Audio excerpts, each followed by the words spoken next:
originally to be at UFC 288. 2 days before the clash, out was Willycat, Daniel Santos, and then they rebooked the fight. So ultimately, we get Santos versus Munoz Jr. to come up this weekend. We talked about this fight at great length. Matt's wearing a Dolphins jersey in the video. You're going to want to check that out. Coming up this weekend, we have Brazil's Daniel Willycat Santos taking on Sequence Jiu-Jitsu and Entram Gym's own Kid Kvenbo, Johnny Munoz Jr. And when you look at a fight like this, you can't help but get excited. I know this is a good one to kick off the prelim portion of the card because we focus on the man that's on the left side of the screen that's not me. We're talking Willycat here for a second. I mean, the nickname's after a Thundercat character, but what we do know about Daniel Santos is his last time out, 4 days before the fight, it was announced that it was going to be a catchweight contest of 140 pounds. That's why you see it there on the screen. Daniel Santos comes in at 138.5, and nobody really knew why it would be a catchweight, but we knew it was going to be a catchweight nonetheless. In the first round, it's all action. John Castaneda is landing combinations. He's landing those head kicks that are wobbling Daniel Santos. The strikes in the first round, 50-19 for Castaneda. He won that round on all three judges' scorecards. So in the second round, all right, is the weight thing going to come into effect for one of those guys? Well, it seems like Castaneda kind of blew it a little bit early, but to his credit, Daniel Santos, we know him as the king of spin, but you knew him with that left hook, the uppercut, and then the knee that he was able to land in tight. Castaneda was just kind of hanging around, there to be hit. His hands completely dropped. He seemed like he was a little bit tired, but again, credit to Daniel Santos. He was there for the fight and cashed as a big-time underdog in that one. And for Daniel Santos, coming into the UFC, he was off a really long layoff. He had fought kind of varying levels of competition, but we know, or knew, that Santos was that king of spin king. He had 2 body kick knockouts, spinning body kick knockouts. So Santos is a wild fighter. He's going to bring the action.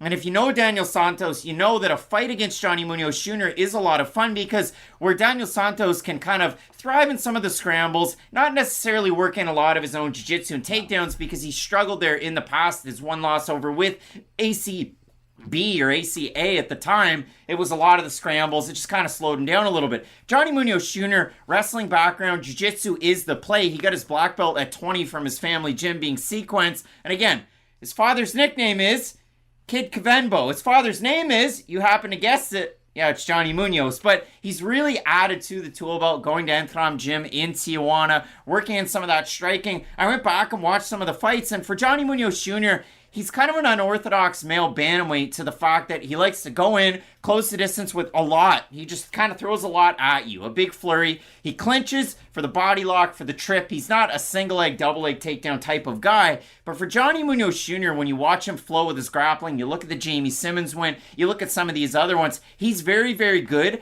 And I know the last 2 fights, there's been a lot of this. Wacky waving inflatable tube man, not hitting the target, but he will throw a lot at you from distance. You threw a lot at the folks right there, Craig. I must say, that was a very long spiel. Here's the thing about this fight. I'm very curious to see how much success Munoz will have on the feet against a guy like Santos. Because Santos, we do talk about the spins a lot, but I like it when he keeps it simple. You know, like, even though his more extravagant strikes, if you will, are very nice, the left hook is very clean. The right straight is nice. When he is able to mix those uppercuts in and the knees at the middle, we saw how devastating they were in the last matchup. So that's the thing about Santos. It's almost kind of a discredit to just talk about the spins because he is a very talented striker just on the feet in general. And if Munoz does go out there and not really commit to a lot of his strikes on the feet, and if Santos is getting a sense for that and really able to move out of the way of some of those strikes and answer with his own power shots, then Munoz might find himself starting to shoot from a little bit further away. And I think that's really going to be the key for Munoz. He's really going to have to mix in his boxing with his own wrestling attacks because if he is starting to shoot from some of those longer distances, well, we saw it just in Santos' last fight. Those knees up the middle can end this fight at any moment. But I am going to be curious about this.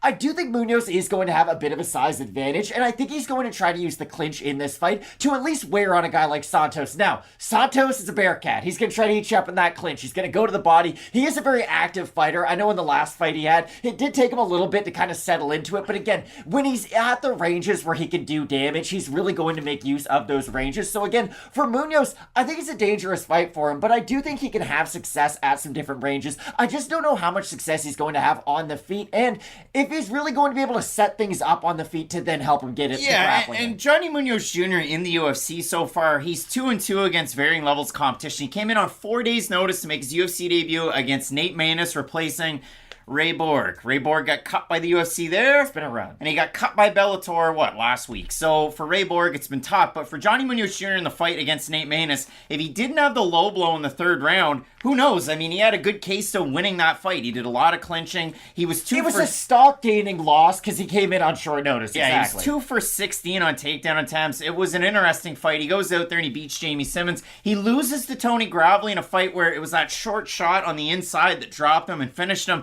And then his last time out, again, we talk about varying levels competition. He's taking on Ludwig Cholinyan, who a lot of people like coming off the Ultimate Fighter. I didn't understand it because it was just like throwing the jab and working some takedowns. And in that one, Munoz Jr. capitalized with some of the wrestling, with some of the striking. But again, the striking percentages, when he fought Ludwig Cholinyan his last time out, 78 significant strikes landed out of 227. That's a 34% strike accuracy. Before that, in the fight that he had against Simmons, 14 to 71 for 19%.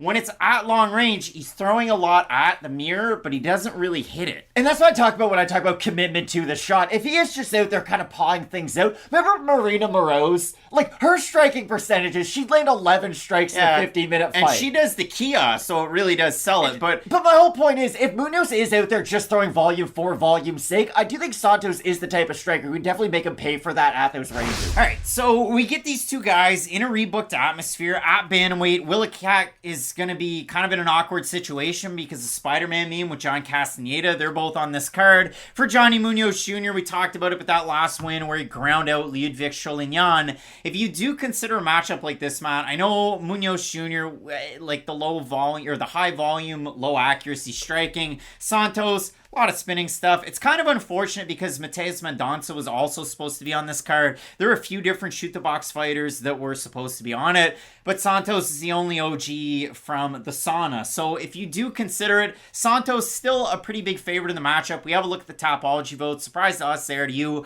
I'm going to say over under 70% Willycat Santos. I'll say over. I'm going to say over, and it is over. 1,349 total votes, 85% Santos, 72% by knockout. For the 15% that have Munoz, 56% by decision, 15% by submission. I'm actually surprised that not more fans have Munoz Jr. and that not more fans have him to win by submission as well. I agree. I think this is a really close fight on paper. And honestly, I'm really happy that we got the rebooking because this should be a really entertaining fight. Munoz is there for a battle. So even if Santos is hitting him with big shots, like you said, he throws an insane level of volume himself. Now, he will Maria Moroz a little bit of it. I'm not saying he's going to land every shot he is throwing out there, but still, that volume and that kind of wall of punches should be a really difficult kind of puzzle for Daniel Santos to solve. So for me, I still do have Daniel Santos. I think he's the more devastating striker out of the two. And when he lands, yes, he also has some pretty big whiffs on his resume too. But when he lands, it does have devastating power. Two very well-rounded fighters though. And again, I'm very happy we got the rebooking of this. Regardless, I want to see Johnny Munoz Jr. fight Ricky Tercios in a battle of the But Matt, I also have Willycat Santos in the matchup. Make sure you let us know in the comment section who you have. Some big fights left on this card, including the one that I mentioned earlier, but now it's John Castaneda taking on Muin Gafurov. You're not going to want to miss it. Keep it locked in with Fight Night Picks. We always say, let's get into it.